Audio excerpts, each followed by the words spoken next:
नीतीश ने छोड़ दिया मोदी का साथ, जेडीयू का ऐलान, अकेले चुनाव लड़ेगी या मोदी से समर्थन वापस लेगी। यह बात इसलिए कही जा रही क्योंकि नीतीश कुमार ने बयान दिया। नीतीश कुमार ने कहा कि जेडीयू की सरकार 2030 में बनेगी बिहार में। यह जेडीयू का बयान है, मेरा बयान नहीं है, जेडीयू का बयान है। और दूसरी चीज, सरवर कुमार को विधायक दल का नेता चुन लिया गया है बिहार में, जेडीयू का। सरवर कुमार को विधायक दल का नेता चुन लिया गया। नाराज हो गए थे बेचारे, एक दो दिन से नाराज चल रहे थे, पटना छोड़कर के गांव चले गए थे। नीतीश कुमार के ही समाज से आते हैं, लेकिन उन्हें विधायक दल का नेता चुन लिया गया।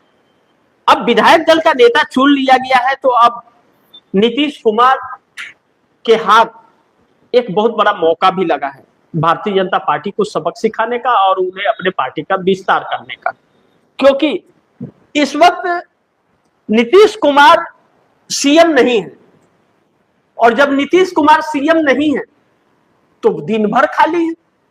कोई भी आके उनसे मिल सकता है, कोई भी बैठ के बतिया सकता है उनसे। अब खाली ही खाली है, सिर्फ पार्टी का विस्तार ही करना है। तो कुछ खरमंडल भी होगा, कुछ तनातनी भी होगी, कुछ पलटा पलटी भी होगी। अब नीतीश कुमार ने शुरुआत कर, नीतीश कुमार ने यह कहा कि भाई 2030 में जेडीयू की सरकार बनेगी 200 सीटों के साथ। 243 सीटें हैं बिहार के अंदर और 200 नीतीश कुमार लाएंगे। तो भारतीय जनता पार्टी क्या ठेंगा लाएगी? विपक्ष क्या लेके आएगा? वह बात अलग की है। लेकिन जेडीयू की सरकार तब बनेगी जब नीतीश कुमार नरेंद्र मोदी से समर्थन वापस लेंगे, तभी तो अकेले चुनाव लड़ेंगे। और अकेले सरकार बनाने का दावा करके यह बात साबित कर दिया कि मोदी से समर्थन वापस लेंगे नीतीश कुमार। अगर यह मंशा है और इसी मंशा पर वह बिहार में काम करने जा रहे हैं, जो उन्होंने कहा कि सरकार पर भी नजर बनी रहेगी, तो अब स्पीकर की कुर्सी के लिए दांव खेल दिया है और गृह मंत्रालय के लिए 24 तारीख को बहुमत साबित करना है तो पहले स्पीकर बनाना पड़ेगा। वहीं पे रार फंस रही है। सम्राट चौधरी आए हुए थे दिल्ली से सभी मंत्रालय किसको किसको क्या देना है, पर्ची जारी हो गई है।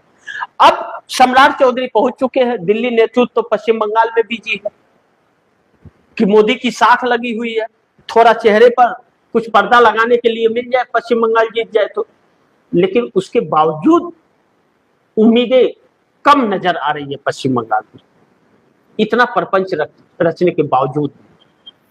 अब ऐसे में नीतीश कुमार स्पीकर के लिए जब पेच फंसा देंगे, या तो स्पीकर की कुर्सी दे देनी पड़ेगी और या तो सरकार छोड़नी पड़ेगी। लग रहा है कि नीतीश कुमार सीएम बनाने के बाद फिर जेडीयू का सीएम बनाना चाहते हैं, जबकि 70 विधायकों की राय यही है जेडीयू की कि जेडीयू का सीएम।